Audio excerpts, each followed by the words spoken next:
The Urban Transition Cities movement was a unique opportunity for us to address several things. One is local food production, local energy production, and economic development. It was interesting from the standpoint that we used a cross reference of kids from the community, adults from the community, and service providers and people from local government. And we all worked together. What was unique about this experience was the youth were actually driving the process. So what we sought to do was to create a way that youth actually saw their value and worth in the community, and adults began to allow them to provide a way to live, work, and play in the community in a very healthy way.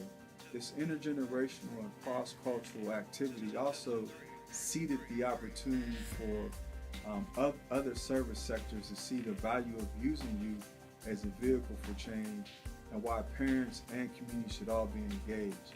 The holistic nature of the Urban Transition Cities movement also took on the history of the urban transition towns and T4T movement that came out of the UK.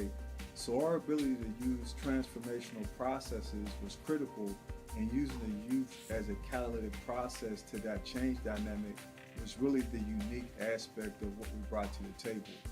Moreover, when we consider the measurable outcomes, the things that the youth did, the youth came up with their own ideas to start their own urban garden, their own food processing system. They also wanted to rehab a building in which they were able to access resources, real-time resources to actually implement these things. So our purpose was to create true energy around this catalytic activity, and now our goal is to measure it every 90 days through a praxis model. The thing that's most interesting is that when you saw families and youth and community residents all working together, and we reduced the barriers to that success by making people feel comfortable. And quite frankly, we focus on building relationships for 2.5 days.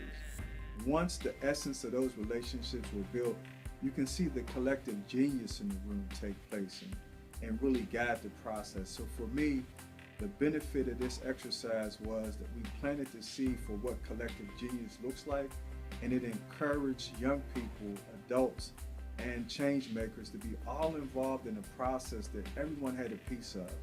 It was valuable, timely, and necessary, and we want to thank everybody for their participation.